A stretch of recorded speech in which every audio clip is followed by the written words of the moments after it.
Okay, so. Oh, it's going. Today that we have such an esteemed guest. Well, welcome to our Giving Tuesday 12-hour live marathon. Some of you have joined us since 7 a.m. Pacific Standard Time. Some of you might just be joining us now. And if you're just joining us now, I want to give you an update of what we've been doing because we're going to hold up a mirror and do it yet again. We have taken my 5 favorite freedom forums. Yes, I'm a sucker for alliteration. But as some of you may know, we started a podcast years ago, and I'm nosy and I'm gritty, and I love to sit knee to knee, face to face with guests. The pandemic threw a little monkey wrench into that knee to knee, face to face. But with the advent of Zoom and the advent of people being willing to chit chat in their pajamas in the comfort of their own home, we started what we call freedom forums. And the idea was really simple. We would have a moonshot, someone we wanted to interview, someone we would want to ask questions. And from the comfort of their home, we would just have a discussion. Usually they're about an hour or so, and we dive deep. And we take something that really appeals to our greater audience, mostly educators, kids, parents, and principals, and try to find that nugget that makes them stand out.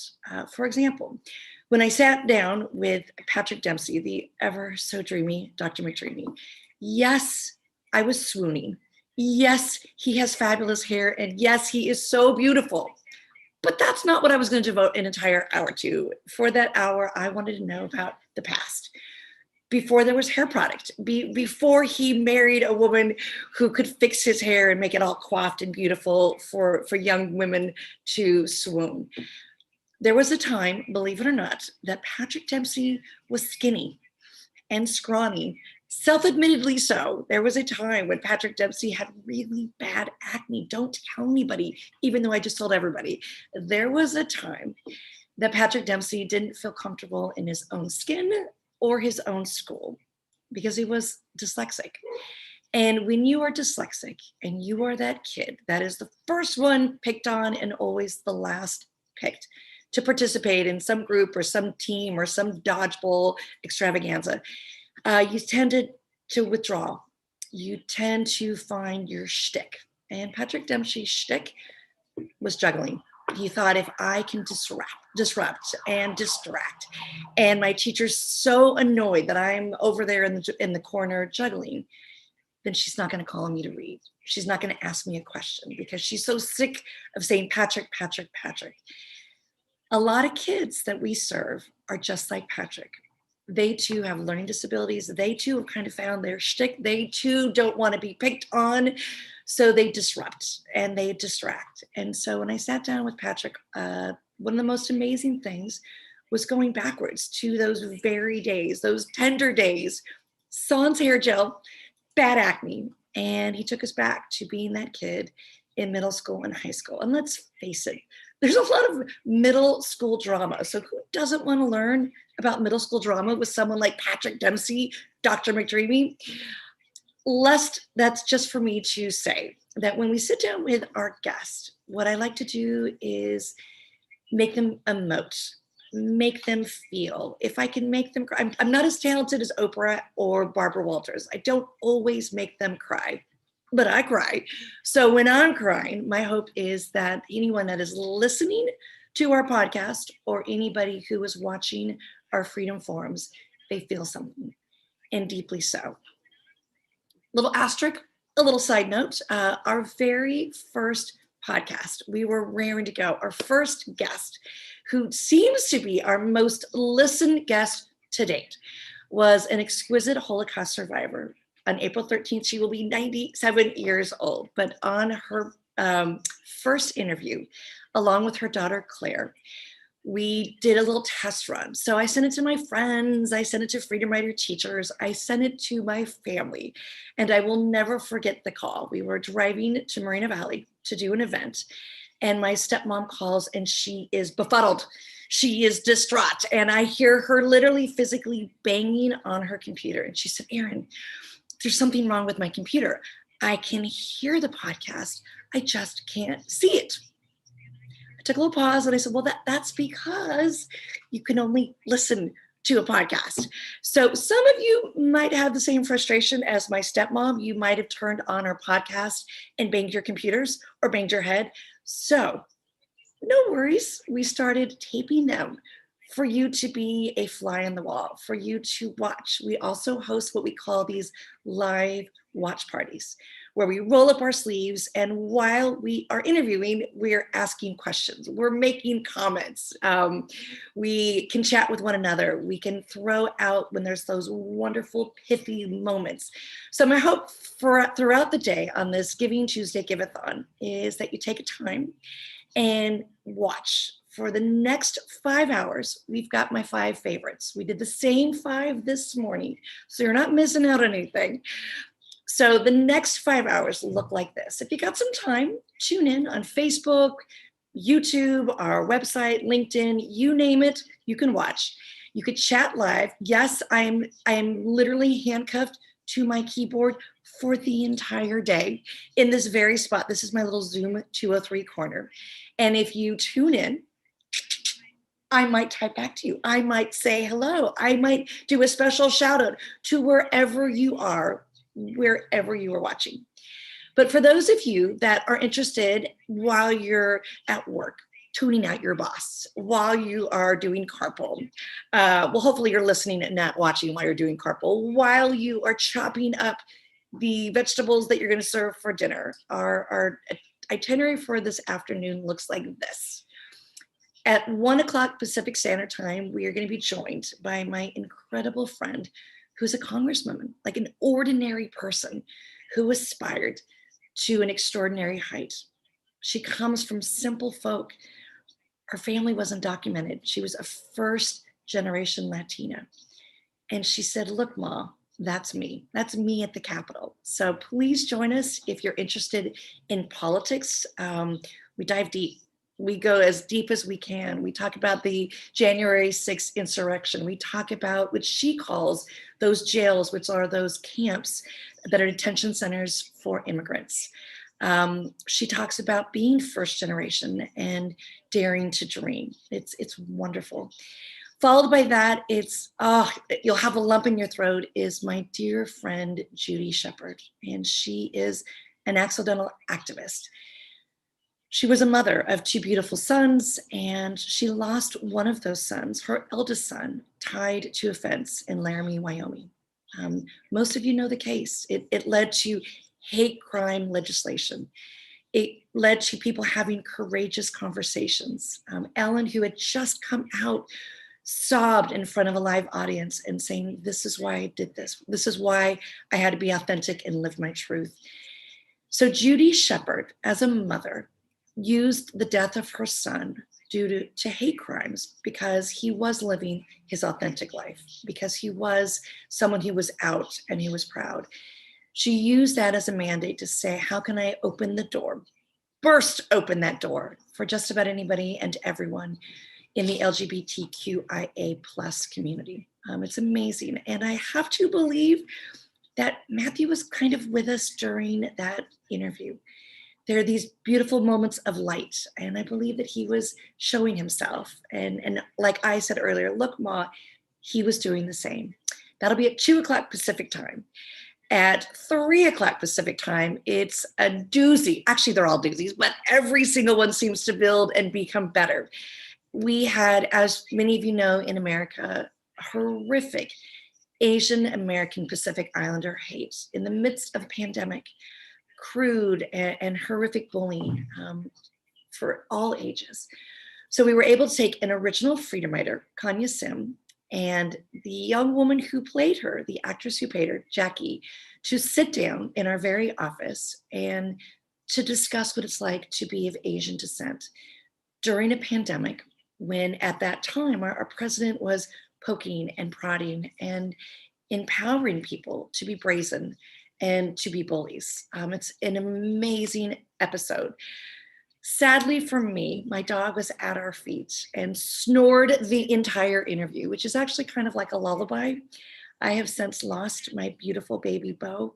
So for me, watching that this morning was really soothing and really comforting to know that baby Bo, my 140-pound lab, was in the room and in the moment, and we lulled him to sleep. I don't hope that we lull you to sleep. I hope that we are enticing and interesting enough that you will continue to listen. But tune in, it's really fun and really invigorating to know what we can do to stand up to bigotry, to intolerance, to hatred. Following that, we have an incredible conversation with Temple Grandin, Dr. Temple Grandin. I have to admit, it was the most difficult interview I think I've ever done. Temple Grandin is on the autism spectrum, self-proclaimed Asperger's. And she tells me almost halfway through the interview that she doesn't take social cues. And it was like the aha moment, like, that's why I can't finish a question. That's why she's stepping on every single one of my sentences. But she should. Nobody wants to hear from me. Everybody wants to hear from Temple Grandin. She was portrayed by Claire Danes in the Emmy award-winning film Temple Grandin. She's a hoot. She is an advocate and an ally for anyone who is different. And when they're learning, I don't want to say disabled, I hate the word dis, but anyone who learns differently, anyone who processes differently. And so she truly builds us up. And for those educators, those parents, or even those that have learning disabilities, you have a true activist in the hands of Temple Grandin. Following that, we have the Pulitzer Prize winning author who wrote the foreword to our book, Teaching Hope, Anna Quinlan. And I just want to bow to her. I just want to soak up every word. She's so smart and so effortless. But there's a lot of effort that goes into writing Pulitzer Prize winning works or being an editor for newspapers and magazines, as she has done in the past with both the New York Times and Newsweek. So I love that this incredible author spills the beans. She tells us it's hard and there's a heartache, and she wants to crawl under a table and suck her thumb and be in fetal position, or maybe that's just me, but I know for a fact that it's hard and it's heavy. So I love that she kind of demystifies all that. So that's the lineup. If you can't get enough of me babbling from 12 to 1, join us again at 6. We're going to do it all over again. So please join us at 6, and we're just going to chit chat and talk and tell you what the Freedom Writers and myself have been up to during this crazy pandemic. How and why we've had to pivot, how and why you have had to pivot. So that's a perfect place for us to start. I've been sent questions all day, so I'm going to be pulling out some of the questions we received earlier. But if you're in the chat room now, send us a question and we will sneak it into rotation. So the first question I want to ask, it's from a sweet little boy who's literally, he fills up my screen when we meet with him from Mountain View Middle School in Raina Valley. His name is Eddie. He's like a cherub. He's so wonderful. He's so wise. And he's in 6th grade. You gotta love a sassy 6th grader. I believe that when I walked into his class the very first time, he basically let me know that I looked a lot older than that woman in the movie. So thanks to the 6th graders, they keep me quite quick on my feet and ready for anything and everything. So I love that I get to spend an hour a week in what I affectionately call Zoom 203 with little Eddie. So little Eddie wants you folks to know at home about why we spend an hour together once a week in Zoom 203. So Eddie asked, Miss G, my nickname that has stayed, when you meet with us in Zoom 203, you use a lot of videos and visual graphics for our lessons. Can you tell us why?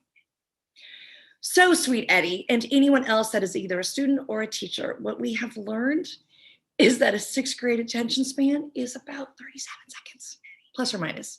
And in that 37 seconds plus or minus, when I was live and in person, I was dancing, I was darting, I was quick on my feet. I don't know how to tap dance. I don't even know how to dance, period. But at least when you're live in a classroom, you can read a room. It's really hard when you're in a chair, when you're on a screen, when you're on Zoom. And so what I've had to learn, and the Freedomers and I have had to pivot, and quickly so, is whatever we're going to teach, you got to engage, you got to enlighten, and then hope that it's enticing enough that they feel empowered when they leave. So for traditional class, especially for a sixth grader, I get 55 minutes to bring a theme to life. So what I've realized with my sweet students that we humbly serve, that we needed to create stuff that was gritty, that put a face and a name on a theme. So I want to show all of you at home some of the work that we've been doing that sweet Eddie gets for 55 minutes every single Tuesday. Not today, because I'm here, but usually every Tuesday for 55 minutes, I get to spend it with Eddie and his sixth grade classmates who are in a class called Avid. So we choose a theme.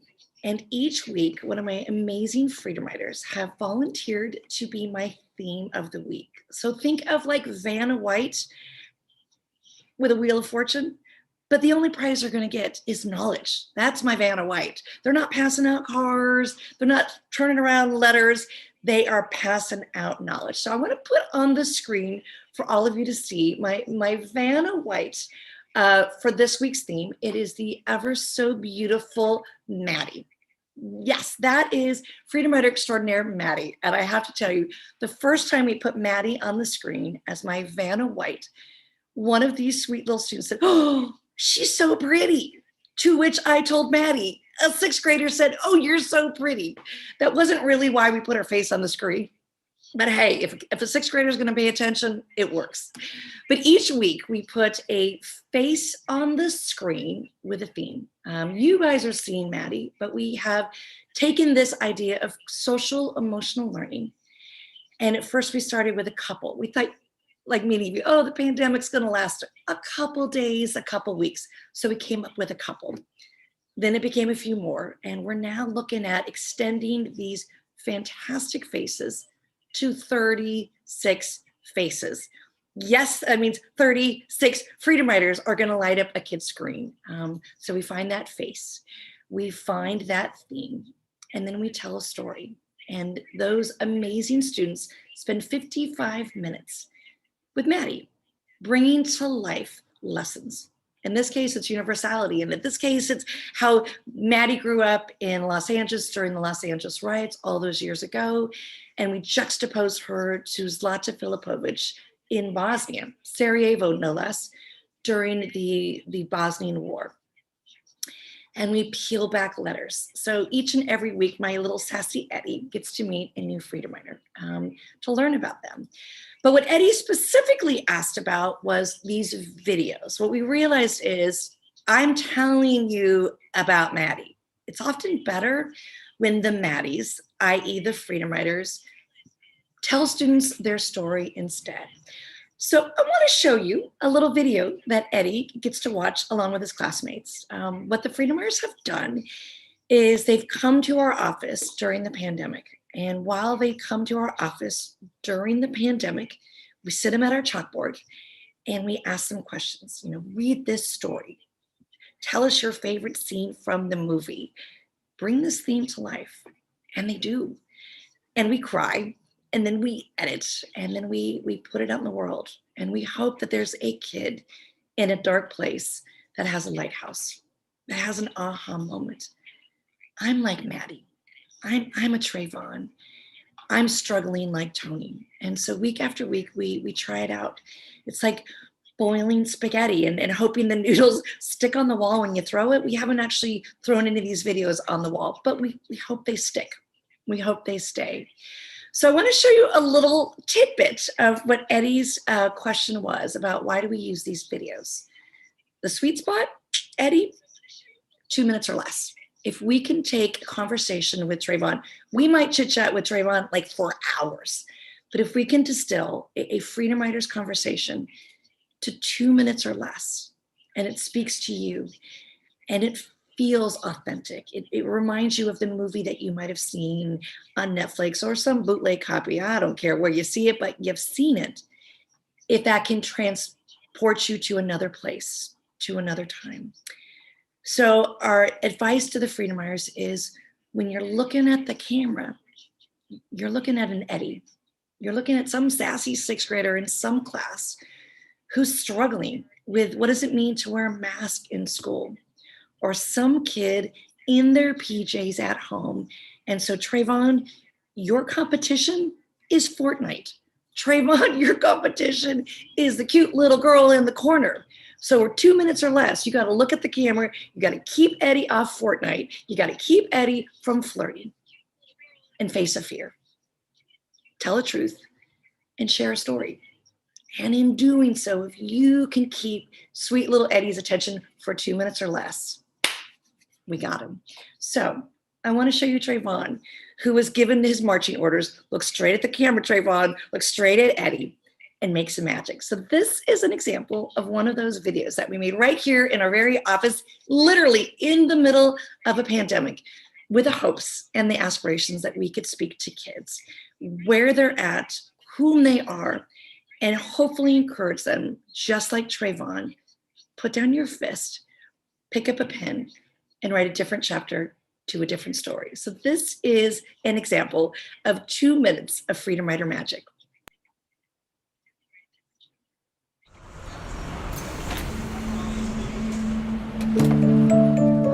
For me growing up, school was fairly easy for me. I knew how to, get through the little loops and things, but you really don't think about, Trayvon, setting goals. Speaking to all of you. So a little technical glitch on our end, but we'll fix it. I know, like a year ago, if we had a little technical glitch, I might have a little mini meltdown. 2 years ago when this pandemic started, I didn't use Zoom. I was instructed not to touch anything. If they could bubble wrap me and I could just sit here, like, bobbing my head. I've since learned to flail. And sometimes when I flail, I unplug things and everything goes black, like for a moment.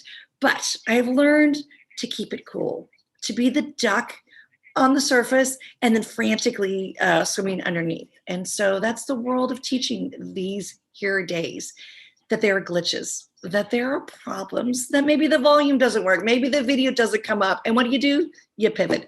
So let's try yet again to see if my sweet Trayvon could look right at Eddie, speak to Eddie, and all you fine folks at home who are not Eddie could actually hear Trayvon speaking his truth.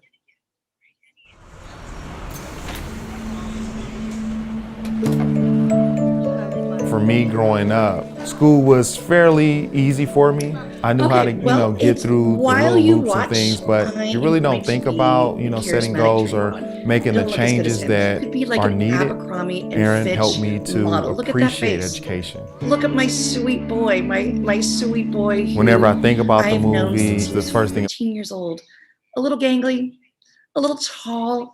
He was our star basketball player, but Trayvon came into my class and he admits in his theme that he came in with a secret. He came in with shame. He had come to my class with a record, not just of grades, but an actual record. He had been to juvenile hall in middle school. Who puts a kid in juvenile hall in middle school? I'll tell you, a lot of people. We are still fighting to end that school to prison pipeline. And so in that school to prison pipeline, my sweet Trayvon was a part of that pipeline. So when he came into my class, he thought she's going to open up that manila folder, she's going to read, and she's going to know. I didn't want to read, and I didn't want to know unless he told me. I wanted to hear it from his own words. I wanted to hear his story. And so when Trayvon came into my class, really tender and scared, he was already part of that pipeline. Been kicked out of classes and schools, had been behind bars, and that's a tough place to be when you're 13 years old. But room 203 was his aha, his little imaginary light bulb, his do-over. So I wanted Trayvon to tell the Eddies of the world, who ironically, Eddie is going to be a Trayvon one day, tall and lean, a fighting machine. He's not tall and lean yet. He's still, in sixth grade, but at some point, little Eddie is going to follow. Okay, so we are going to, I was just told by the sweet Freedom Writer fairies who are in this room who would prefer to bubble wrap me that we're going to try yet again. And apparently for all you fine folks at home, the volume was working. Who would have thunk? Clearly I didn't thunk. Is that even a word? But anyways, we're gonna try it yet again. We're gonna try it yet again with hot Trayvon, my Abercrombie and Fitch model, who took off those shackles, those stereotypes, and those stigmas, was cool and collected like a cucumber when he sat down and talked to Eddie. Eddie is a metaphor for all of the kids. I actually teach a little Eddie, but when he looked at the camera, he was looking at the Eddies amongst us. So let's check out Trayvon yet again. Hopefully the volume works. Hopefully I don't have to be bubble wrapped, and let's get this show on the road.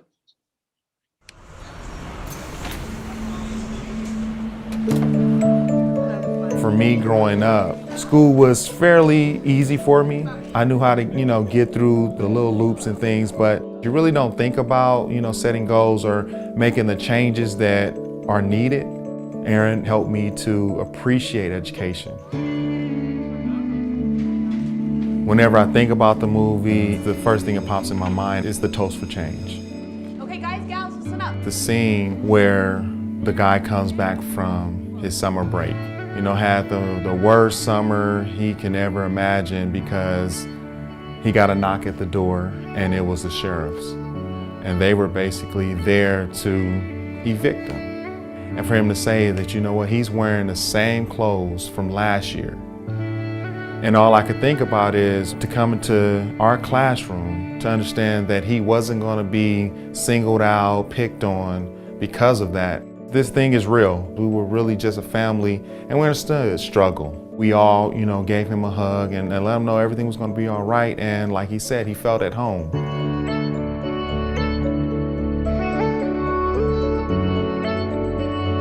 It made me respect him more. It made our bond a lot closer. He changed my perspective, understanding that we all are carrying different struggles, different stories, but also to understand that I can put myself in his shoes. The movie really brings a community together, whether difference of color, creed, it really does. And it makes a difference. At that point of us making a Toast for Change, it allowed me to bridge, what I was dealing with, which was a whole different situation. It allowed me to open up on paper, as Erin, asked us all to write our story down. It made me want to go beyond the basketball court. It made me want to, academically excel, to understand that I wanted to go to college one day and go to, a school that had a magnitude that I can really soar, create friendships for lifetime, and because of that, I was able to do so. Understand that what you give out is what you receive back. Really soar and create out.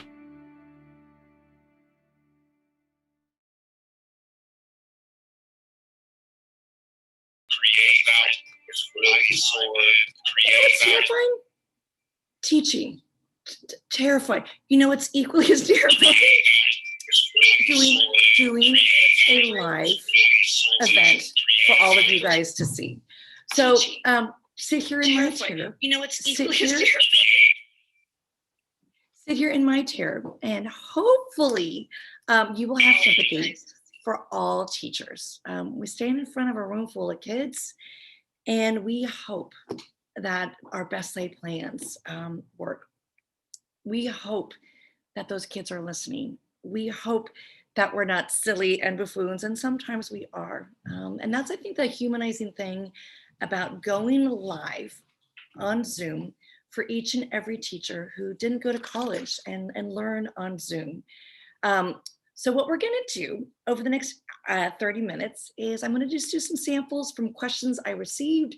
Maybe I got some more videos. Maybe I've got some more anecdotes. Maybe I can share a few more stories. But I do want to do a sweet shout out to Jillian Cooper.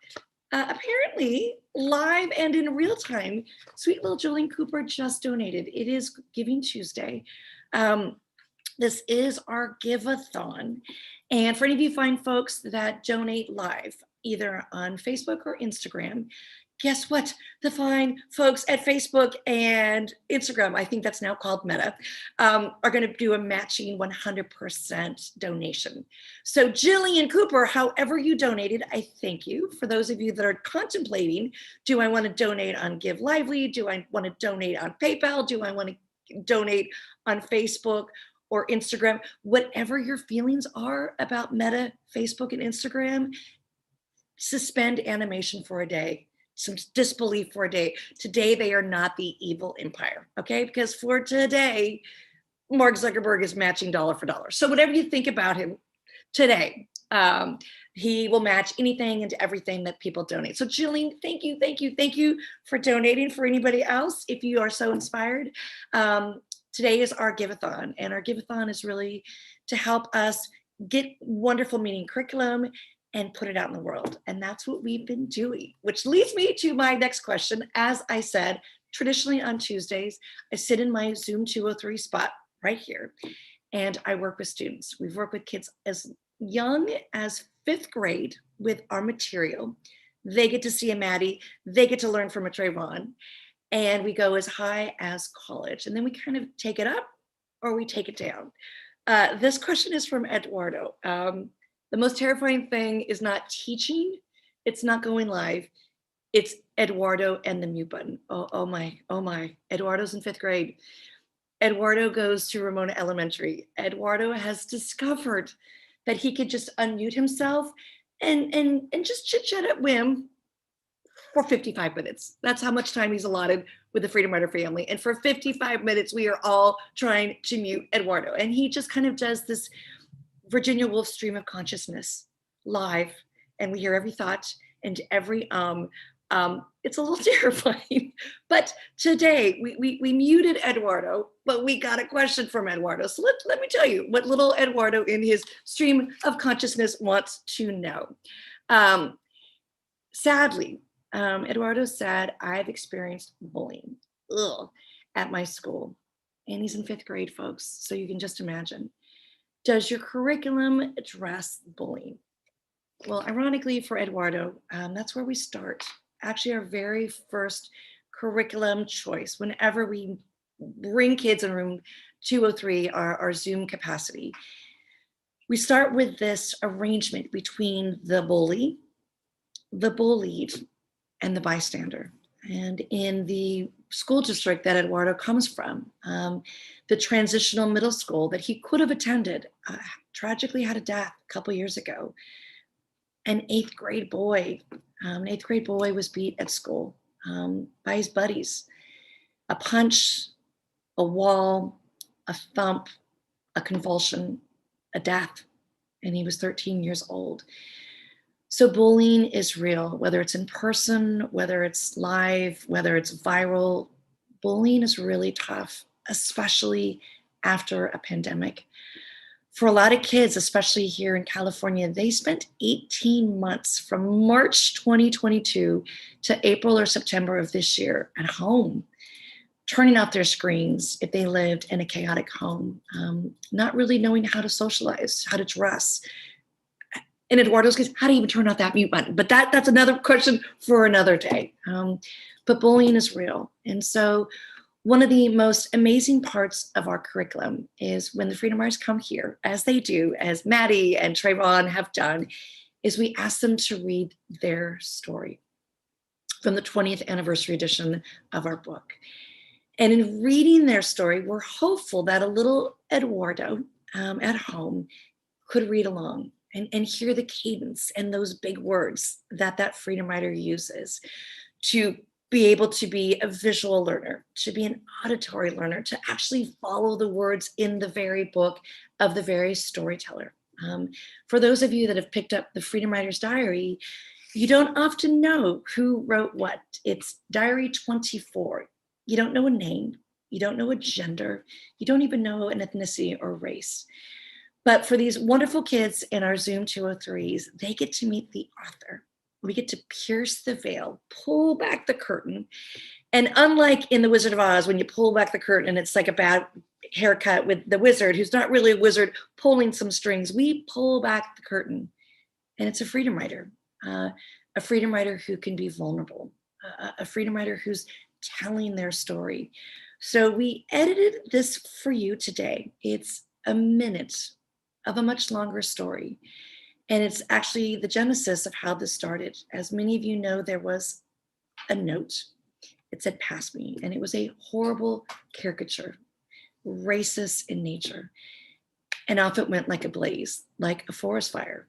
And for those of you that have read the book or seen that movie, that moment was so pivotal. I could have sent those boys away. I could have had them be expelled or suspended. But at that time, I was so afraid of the climate of Long Beach. They'd had a racial reckoning. We had the riots of 1992, and we had 126 homicides in a single year. So this beautiful young boy, who's now a handsome gentleman, he's now grown, on the 20th anniversary, with pen in hand, sat down and thought, I gotta own it. I gotta apologize. It's hard to say I'm sorry, but I have to do this story justice. So he wrote his diary from the perspective of apologizing to Sherrod, to the person that he picked on, with paper in hand and a pen, that horrible caricature and that note on the side that said, pass me, and off it went. So when I sit down with Eduardo or students, and I have a student who's actually holding the original Freedom Writers diary and they're reading their words, my hope is that inspires other kids in a safe and quiet place to pick up a pen, a marble journal, and to write. Maybe they can write what needs to be written. Maybe they can tell what needs to be told without fear of grammar or repercussions. And that's exactly what Melvin did then, and that's exactly what Melvin does now. So what I want to do is show you just a little highlight reel of Melvin reading his story. What I love about this distilled highlight is you can still feel the lump in Melvin's throat. You can still feel that moment where like he's about to cry. And I love that Freedom Writer men can be tender. I love that Freedom Writer men do not worry about gender stereotypes. And that if a Freedom Writer male wants to go right to the edge or take us over the edge with their emotions, that it's a beautiful thing to see. And so you'll see just that. You'll see the tender side of Melvin. You'll hear an apology and a comeuppance, and you will see how the past is really what's catapulting us into the future. So this is Melvin reading his story to all that will listen. This is Diary 1 from our 20th anniversary edition, and Melvin looking at kids in their classes or at home sharing their stories. So I hope you enjoy this distilled highlight. Hi guys, my name is Melvin Logan. I am one of the original Freedom Writers, and I will be reading Diary 1. Even though it's been over 2 decades since I drew that stupid picture, I remember that day in the drawing just like it was yesterday. But the thing I remember most clearly is the look on Miss G's face when she finally got a hold of it. I can still remember her bright red cheeks and the terrible look of disappointment in her eyes. I certainly never thought of what the consequences of bullying Sherrod might be. It's been 2 decades since I drew that stupid picture. I never got a chance to apologize for it. So here's my chance. I'm sorry. I apologize with all my heart for drawing that stupid picture.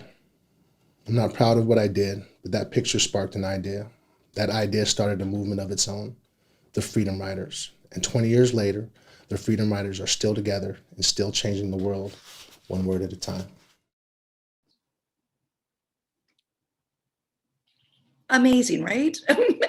Amazing. Like, you want the whole story. You know what? You get the whole story if you're in my class. If you're Eduardo or Eddie, you get all of Melvin, not just like a minute of Melvin. You get like all of Melvin. You get to like lap that up. I feel like I'm going to channel my inner Jerry Lewis, and you have to be older to know that reference.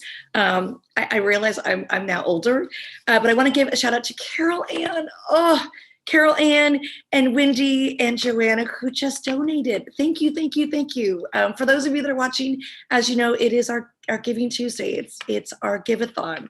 I'm not Jerry Lewis. I don't have wacky voices. I can't trip and fall. Well, actually, I do trip and fall. I'm very clumsy. Freedom Writers know that I do the banana peel kind of fall. So I could channel the clumsy side of a Jerry Lewis. I certainly don't have the talent of a Jerry Lewis, but for anybody that just donated, Carol Ann, Wendy, and Joanna, thank you. Thank you so much.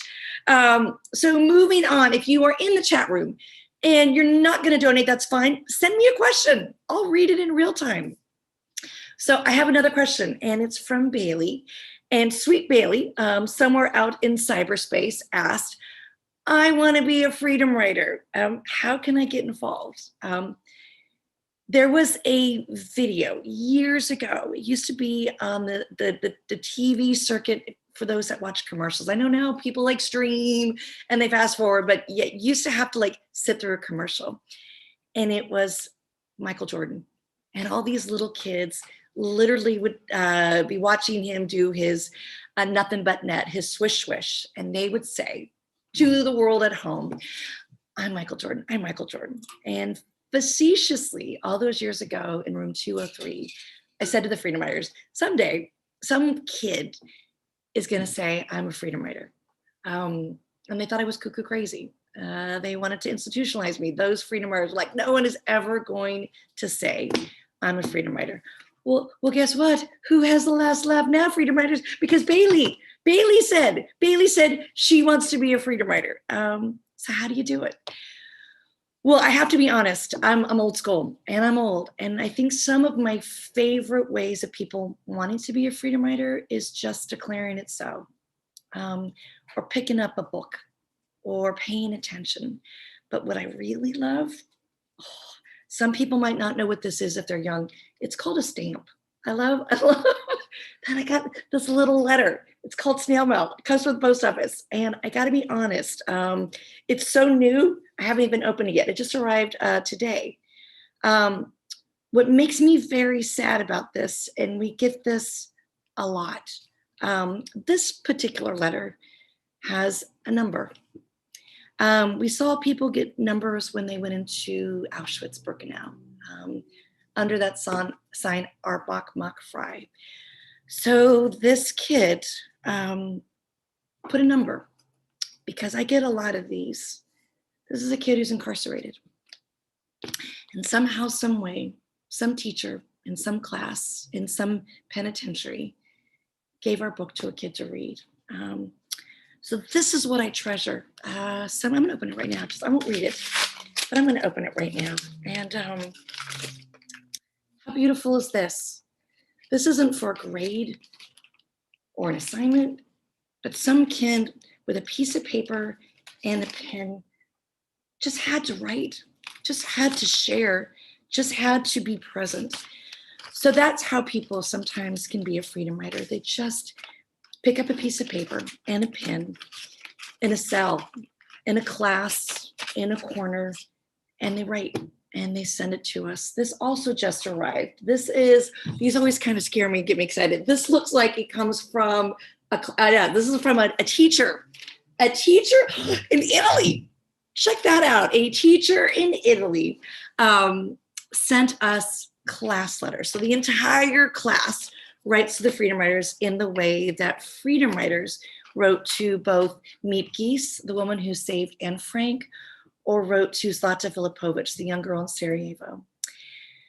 So the beauty is when you write, it's going to be me with the ugly Kim Kardashian cry, the snorting of the nose, that someone had the time and the talent and the tenacity to sit down and write to us.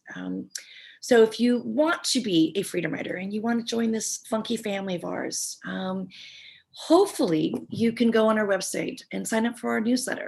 Hopefully you could watch podcasts, not watch, see what I did there? You can listen and watch a Freedom Forum. Hopefully if you're a teacher, at some point you can join the ranks of our 800 freedom writer teachers. They are bold and they are brave. They are badasses. I hope that no kids are watching, but they are badasses. Our teachers go to some of the most difficult of places and they make magic. So there's so many ways to be involved. And I encourage any and all of you to do just that. Oh, I just got a one live. Like if you're in a chat room right now, you probably read it before it was written. Calvin from Kentucky, gotta love that alliteration, asked, what advice could you give me on learning to live for myself instead of trying so hard to please others? Oh, Calvin from Kentucky, I hear you and I see you and I see your name, Calvin from Kentucky. And a lot of us forsake ourselves. We're not present. We don't speak kindly to ourselves. And I think that's what we had to learn in the Freedom Rider world, that family is what we make.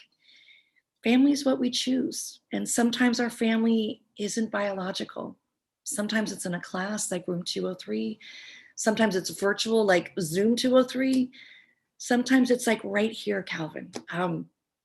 So what we have learned in the Freedom Rider world, I'm getting a little emotional, is to really have empathy for mental health struggles, for those negative voices in our heads when we push people away or we push things down.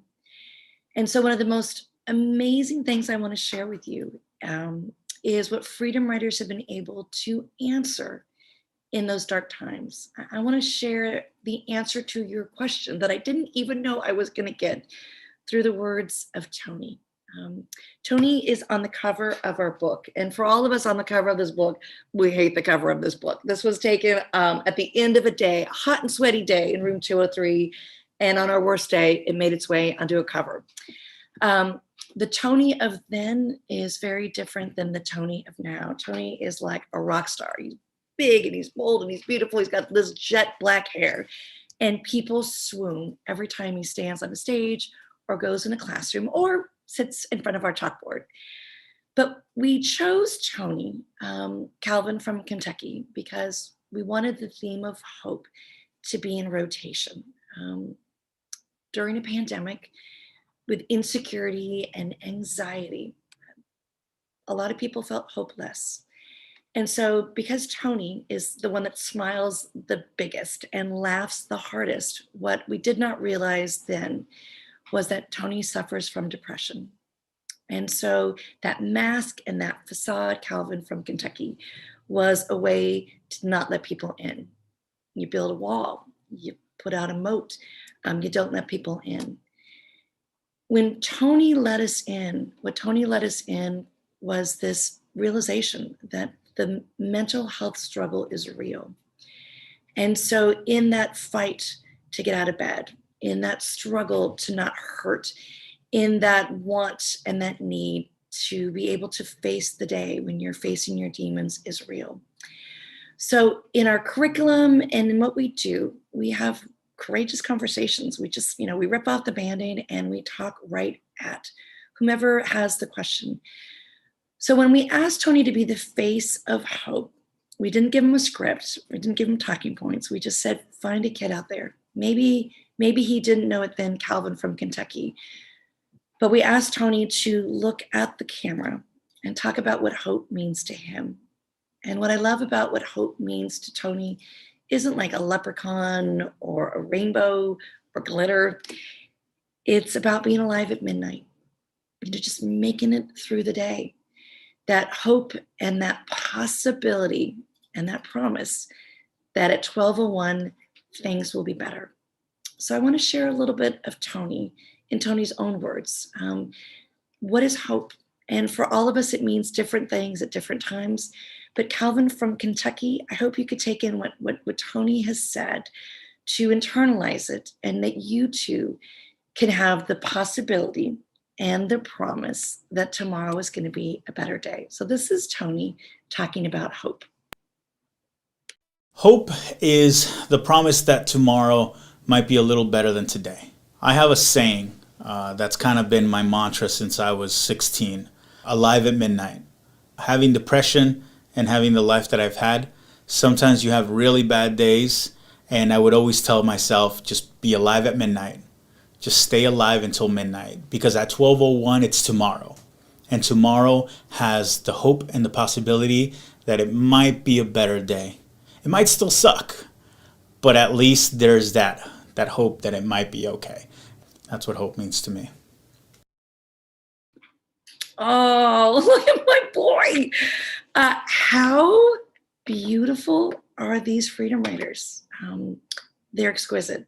How lucky am I that I've been able to spend decades with my beautiful Freedom Riders. A sweet shout out to Laura. I'm channeling my inner Jerry Lewis. Thank you for donating For all those that donated earlier, thank you, thank you, thank you. Like I said, this is Giving Tuesday. So we would rather sing for our supper than just to have a little tin cup. So I'm singing for our supper. I just was given another question that just came in. This came from our website. What are the Freedom Writers working on today? This is kind of exciting. We had this dream that we would keep writing and sharing and pay it forward, pass the baton, all those crazy cliches. And we did just that in the middle of a pandemic when we realized it wasn't days or weeks or months, that it was going to stick around for a while. We sent a message in a bottle to our publishing house and said, we've got this idea. We've got these teachers. They've got these kids. We're zooming up with them every day and they have stories. We're using these videos and these moments for them to then write. And then we get their stories and we boo-hoo sob. They're brilliant and bold and they want to be better. So our idea was to create a new book. The idea was to call it Dear Freedom Writer, kind of like this, like a message in a bottle in the form of a letter with a stamp, that we would have teachers select students who had something to say and say they did. So the beauty is we selected 50 teenagers. The youngest is the most precocious little redhead. We named him Ginger Snap and he's 10 years old. And he doesn't understand why it's a problem that he's got two dads. And it's not a problem. It's a problem in a small town. It's a problem when people are ignorant and intolerant. But he sent us that message in a bottle. And then a beautiful freedom writer who is in a same-sex marriage, who has a beautiful adopted baby boy, got to write back and say, you know what? It might not always be easy. It may not always be hard, but I'm here. I've lived your story. I've made it to the other side. So 50 kids earnestly shared their story. It's riveting. It's raw. And it's beautiful. It's beautiful in its anonymity, just like the Freedom Writer's Diary. And they hail from all over the globe, from New Zealand to New York, from India to Israel. Let me see what other kind of alliteration. How about from Germany to Georgia and every place in between? I think there are 11 countries and 25 states that these kids sent us their stories. And then we, the Freedom Writer family, Freedom Writers and Freedom Writer teachers alike, we rolled up our sleeves. We got on Zoom. We read these stories. We wept, we cheered, we cried, and we wrote back. Have hope. 1201 Alive at Midnight. Hang in there. It gets better. Not platitudes from a politician or a pundit, but from a real person, from a Melvin, from a Tony, from a Maddie who've lived it, who've been knocked off their access and lived to tell. So I want to put on our screen what this book looks like, the beauty of our cover. Our cover was taken from that same school I mentioned earlier that had just had a death. Those kids who are surrounding Ty and Shanita, both freedom writers who are authors in this new book, were sent on a mission and a mandate to go and console those kids, those middle school kids who just lost their friend Diego from bullying. Yes, it goes full circle. We did a workshop. We laughed, we cried, we reminisced, and may he rest in peace. But that picture that day as we were departing emanated joy.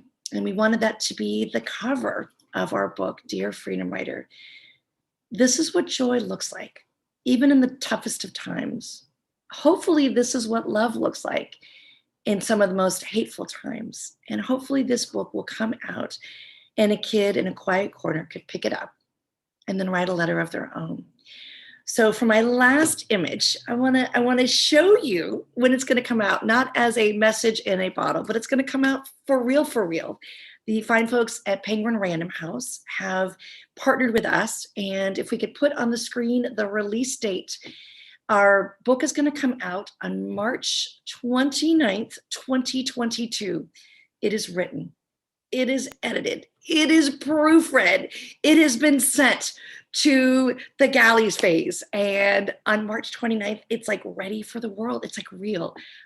Yes, there's been a lot of late nights. Yes, there's been a lot of all-nighters. But hopefully, if you stick around, if you're an inquisitive mind or voracious reader, you could pick it up.